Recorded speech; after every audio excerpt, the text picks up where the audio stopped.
गुरु ब्रह्म महिमा अलेख शरण। नमस्कार दर्शक वृंद, आपण मानंकु आजिर राशिफल कार्यक्रम रे मु एस कुमार स्वागत जनाऊछि। प्रतिदिन निजर राशिफल जानिबा पई गुरुकृपा यूट्यूब चैनल को सब्सक्राइब करंतु और पाखरे थिबा बेल आइकन को प्रेस करी ऑल नोटिफिकेशन ऑन करी दियंतु, जहा फल रे आमे जेते बेले वीडियो अपलोड करिवो प्रथमे आपण वीडियो देखि पारिबे। आमर यही वीडियो रे आपण संपूर्ण पंचांग सहित मेष ठारू मीन पर्यंत 12 गोटी राशिर राशिफल विषय रे जानि पारिबे। वीडियो को दयाकरी शेष पर्यंत देखंतु। वीडियोटी भल लागिथिले वीडियो को लाइक करंतु एवं आपणक प्रियजन पाखु शेयर करी जणांतु। एबे आसंतु जानिबा आज दिनर संपूर्ण पंचांग विषय। आज 2025 मसीहा सेप्टेम्बर मास 2 तारिख मंगलवार, दिल्ली स्वराब्द सन 1432 साल, स्वाधीन भारताब्द 79 वर्ष, महिमाद 198 वर्ष। उत्कल गजपति श्री श्री गजपति दिव्यसिंहदेव महाराजांकर 68 अंक। सौरस्व भाद्रव मास 17 दिन, चांद्रमते भाद्र शुक्ल पक्ष दशमी तिथि, रात्रि 1 घंटा 58 मिनिट पर्यंत। आजिर सूर्योदय विरजा क्षेत्र को 5 घंटा 33 मिनिट, सिंह लग्न 2 दंड 46 लिता गते उदय। आजिर सूर्यास्त विरजा क्षेत्र को 5 घंटा 56 मिनिट, कुंभ लग्न 2 दंड 5 लिता गते अस्त।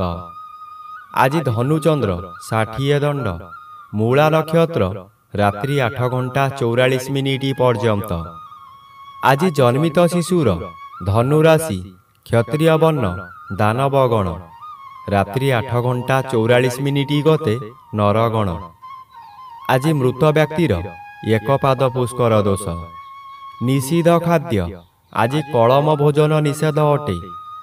आजिर अमृत जोग दिवा 7 घंटा 57 मिनिट गते 10 घंटा 21 मिनिट मध्य, दिवा 12 घंटा 45 मिनिट गते 2 घंटा 21 मिनिट मध्य, अपराह्न 3 घंटा 37 मिनिट गते 5 घंटा 13 मिनिट मध्य, अस्तरु संध्या 6 घंटा 53 मिनिट मध्य, रात्रि 9 घंटा 8 मिनिट गते 11 घंटा 32 मिनिट मध्य, एवं रात्रि 1 घंटा 55 मिनिट गते शेष रात्रि 3 घंटा 32 मिनिट मध्य। आजिर महेंद्र जोग नाही। आजिर काल बेला दिवा 12 घंटा 53 मिनिट गते 2 घंटा 27 मिनिट मध्य। आजिर 12 बेला दिवा 7 घंटा 7 मिनिट गते 8 घंटा 41 मिनिट मध्य। आजिर काल रात्रि रात्रि 7 घंटा 29 मिनिट गते 9 घंटा 3 मिनिट मध्य। आजिर राहु काल अपराह्न 3 घंटा ठारू 4 घंटा 30 मिनिट मध्य। आज तुला राशि और कुंभ राशिर घात चंद्र रात्रि 8 घंटा 44 मिनिट मध्य, सिंह राशिर घात नक्षत्र, बिछा राशिर घात तिथि, मकर राशिर घात बार।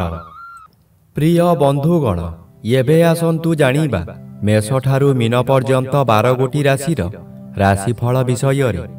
राशिचक्र प्रथम राशि मेष राशि। आज मेष राशि जन्मित व्यक्ति मानक सकाशे नवम स्थान रे चंद्रगोचर करूछंती शुभ फल प्रदान करिवे। आपण जेउ कार्य करिबाकू चाहिबे तहिरे सफलता मिलिबो। विशेष करी एही समय रे जनमंगल कार्यक्रम रे जोग देई पारंती। जनहितकर कार्य करी उच्च प्रशंसा पाइबे।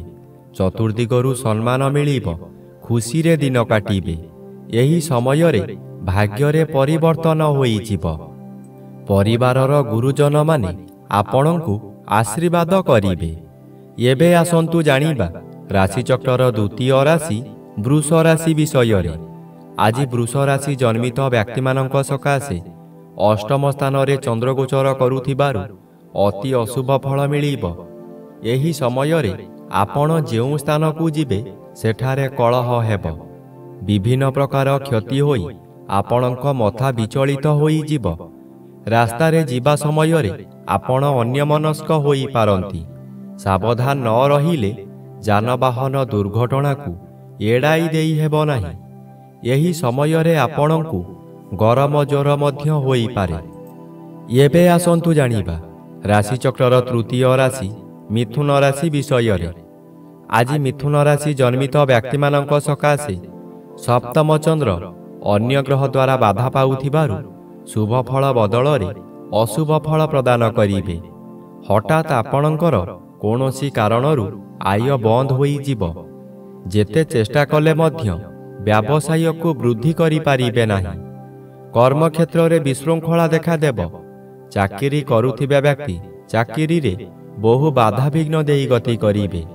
ତଳ କର୍ମଚାରୀମାନେ ଗୁପ୍ତ ଶତ୍ରୁ ପାଲଟି ଯିବେ। ବନ୍ଧୁ ଅପ୍ରିୟ ହୋଇପାରନ୍ତି।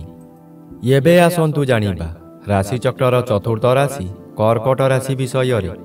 ଆଜି କର୍କଟ ରାଶି ଜନ୍ମିତ ବ୍ୟକ୍ତିମାନଙ୍କ ସକାଶେ ଷଷ୍ଠ ଚନ୍ଦ୍ର ବାଧାପ୍ରାପ୍ତ ଥିବାରୁ ଅଶୁଭ ଫଳ ପ୍ରଦାନ କରିବେ। ଏହି ସମୟରେ ଶତ୍ରୁମାନେ ଦୂରରେ ରହି ଗୁପ୍ତରେ ଆକ୍ରମଣ କରିବେ ଓ ଆପଣ ତାହା ନ ଜାଣି ବିଶ୍ୱାସ କରି ବହୁ ହଇରାଣ ହେବେ। ବ୍ୟବସାୟ କ୍ଷେତ୍ରରେ ଏପରି କରିବେ ଯାହାକି ଆପଣ ଯେତେ ଚେଷ୍ଟା କଲେ ମଧ୍ୟ ଲାଭବାନ ହୋଇପାରିବେ ନାହିଁ। କ'ଣ ହେଉଛି ବୋଲି ବୁଝିଲା ବେଳକୁ ଆପଣଙ୍କର ବହୁ କ୍ଷତି ହୋଇସାରିଥିବ। ଏବେ ଆସନ୍ତୁ ଜାଣିବା ରାଶିଚକ୍ରର ପଞ୍ଚମ ରାଶି ସିଂହ ରାଶି ବିଷୟରେ। ଆଜି ସିଂହ ରାଶି ଜନ୍ମିତ ବ୍ୟକ୍ତିମାନଙ୍କ ସକାଶେ ପଞ୍ଚମ ସ୍ଥାନରେ ଚନ୍ଦ୍ରଗୋଚର କରୁଛନ୍ତି ଶୁଭ ଫଳ ପ୍ରଦାନ କରିବେ। ଆପଣଙ୍କର ଜ୍ଞାନ ବହୁ ଗୁଣରେ ବଢ଼ିଯିବ। ମସ୍ତିଷ୍କ ଥଣ୍ଡା ରହିବା କାରଣରୁ ପ୍ରତ୍ୟେକ କାର୍ଯ୍ୟ କରିବା ପୂର୍ବରୁ ଭଲ ଭାବରେ ଚିନ୍ତା କରିବେ।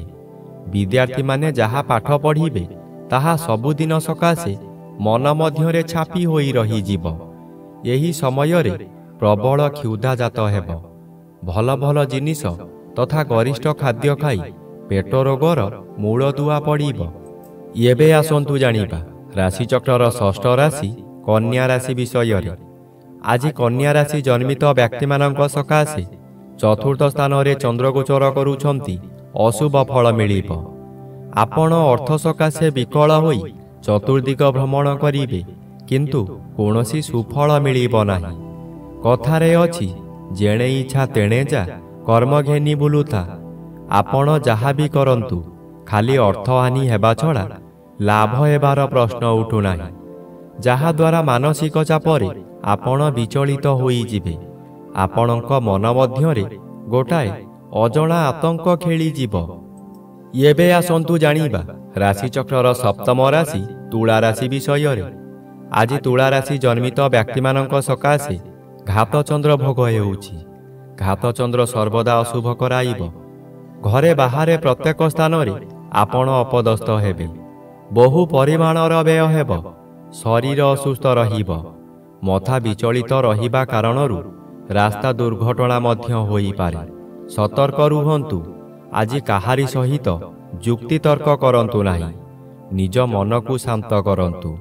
ନିଜ ମନକୁ ଶାନ୍ତ ନ କଲେ ନିଜକୁ ନିଜେ ଦଣ୍ଡ ଦେଇ ହଇରାଣ ଓ ଲୋକହସା ହୋଇପାରନ୍ତି।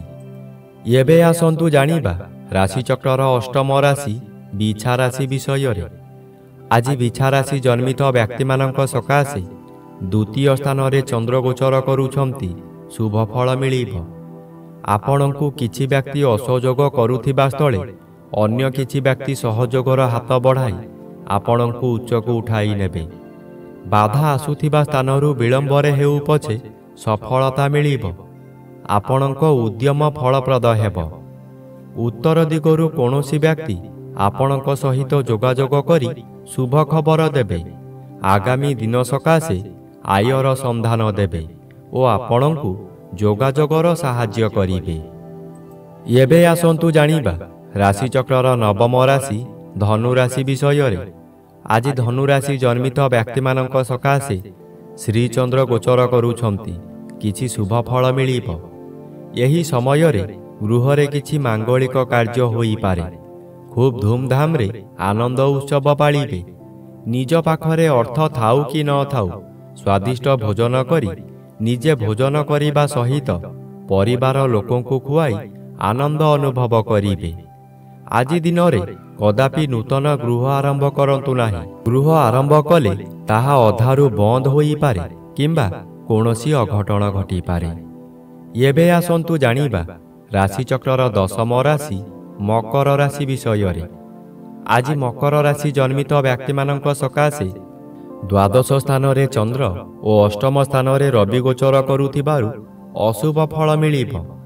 ଘାତବାର ଅଶୁଭକୁ ଆହୁରି ବଢ଼ାଇ ଦେବ।